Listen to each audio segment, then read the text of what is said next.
Stallone, Schwarzenegger, JCVD, Seagal, Snipes, Gibson. These were the legends of 80s and 90s action cinema. But let me tell you something, folks. Back in the 1980s, there was one guy who was just as big as any of them, and his name was Chuck Norris. Rumor had that you were dead. Yeah, I heard that too. Nowadays, his movies probably don't get quite as much play as those other guys I mentioned, probably because Norris never really made an A-level studio film, with him mostly toiling in elevated B-movies throughout the decade. But some of them were really a lot of fun, and today we're going to dig into one of the most over-the-top and explosive of them all, Invasion U.S.A. Cut back to the year 1984. After years of making lower-budget action films, Norris's career started to really hit its stride. In 1983, Lone Wolf McQuade brought him to the attention of Monahan Golan, the head of Cannon Pictures. Golan hired him to star in 2 back-to-back Vietnam War epics, Missing in Action 1 and 2. Fun fact, the sequel was so good that it was actually released as the first film. Thus, Missing in Action 2 actually became Missing in Action 1, and Missing in Action 1, the beginning, actually became Missing in Action 2. Before we continue with our video, here's a reminder to click the Store tab on any of our JoBlo channels and browse our collection of the latest and freshest designs in our merch store. Go get you some. Confused yet? Yeah, so are audiences. Fucking Chuck Norris.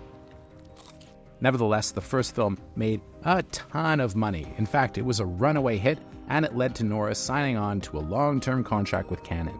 As Missing in Action was such a big boost of a hit for him, they would team Norris with director Joseph Zito for one of the biggest movies in their company's history, Invasion U.S.A. Now, truly, this is a movie that needs to be seen to be believed. In this era, Cold War tensions were running at a fever pitch, and this is reflected in the cinema of the era. On the small screen, the day after warned us all about what a real world with the Soviet Union would look like, basically that the world as we knew it would end. But that was seen as too much of a bummer for Hollywood. Instead, the Cold War was typically fought on screen by proxy, such as in Rambo First Blood Part 2, when Russia is shown to be working in cahoots with the Vietnamese government, and in Rocky IV, where it was fought in the ring. But in Red Dawn, director John Milius attempted to do a sensitive, nuanced depiction of what a traditional war on the ground with the Soviets would look like, with sympathetic figures on both sides. Invasion USA is not that film. In this one, a Soviet operative, Rostov, played by Richard Lynch, leads a Latin American guerrilla army, financed by cocaine, into southern Florida to commit acts of terror, at Christmas time, mind you, which includes literally blowing up households of family engaged in good old-fashioned Christmas cheer. The bastards. The villain, Rostov, is so evil that the movie literally opens with him machine gunning a boat full of Cuban refugees seeking asylum and freedom in the U.S. But Rostov's got a problem. A bearded warrior who haunts his dreams, played by the one and only Chuck Norris. While the CIA and authorities are clueless, a former operative named Matt Hunter, what a cool name, Hunter, who lives on a gator farm in the Keys, knows what's going on and has tangled with Rostov before. Soon, Hunter, who arms himself to the teeth, declares his own war on the terrorists, and what follows is the most testosterone-soaked bloodbath Cannon ever made. And boy, is that saying something. I mean, this is the company that made Ninja 3, The Domination. Truly, this is a film that needs to be seen to be believed. There's literally a scene where leering terrorists gleefully try to blow up a school bus full of children, only for their plan to be foiled by Norris, sporting perhaps the most glorious mullet this side of Kurt Russell. Who's this? Norris is a killing machine in this movie.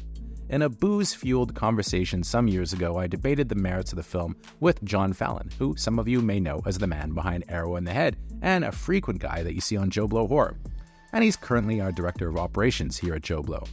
He told me the reason that this movie is so good is that it's essentially a slasher movie, albeit one in which the slasher is a good guy and is played by Chuck Norris. That's actually pretty accurate, as Norris's screen time is actually kind of kept to a minimum, with much of the movie centered around Richard Lynch's Rostov and the clueless authorities who just have no idea what's going on. When Norris's Hunter shows up, it's usually to either kick, kill, or maim someone. The exposition is mostly handled by his nominal love interest, a Miami reporter played by Melissa Prophet. Fun fact, Norris badly wanted Whoopi Goldberg to play the role. Goldberg, who hadn't yet won an Oscar at this point, was willing, as she had a fondness for Norris and the two were friends, but the director, Joseph Zito, said no, and Norris was actually so upset that he vowed never to work with Zito again. As it is, Invasion USA is a total blast, with the action all done practically with stunt people and real explosions, and boy, are there a lot of explosions in this movie.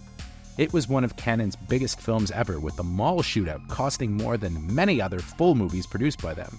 Norris, who's magnificently coiffed and oiled throughout, is in fine form, and he's supported by the great Richard Lynch, whose memorable look actually has kind of an interesting backstory. You see, as a young man in the 60s, Lynch once got so high on LSD that he set himself on fire in Central Park. Not a great idea, but he did survive and was left with extensive scarring, yet in some ways this tragedy actually kind of made his career, as he became a popular bad guy in action movies in the 70s and 80s, as he had such a unique look. Surprisingly, the film, like a lot of Norris's other Cannon fare, was only a modest theatrical success, grossing about $17.5 million, which was more than its $12.5 million budget. Yet it became, and I swear this is true, MGM-UA's best-selling videocassette of all time after Gone with the Wind. It also inadvertently led to the overthrow of Romania's communist government. Say what? Yes, actually. As documented in the film Chuck Norris vs. Communism, VHS tapes of the film found their way to Romania, which was under communist rule at the time, and the film was one of several that helped fuel a popular uprising to overthrow the government. 1985 would prove to be a banner year for Norris, with it also seeing the release of perhaps his best film ever, even better than this one, Code of Silence. But perhaps that's a story that's best left for another day. Hit us up in the comments and perhaps we'll continue this tale. Long live Chuck Norris.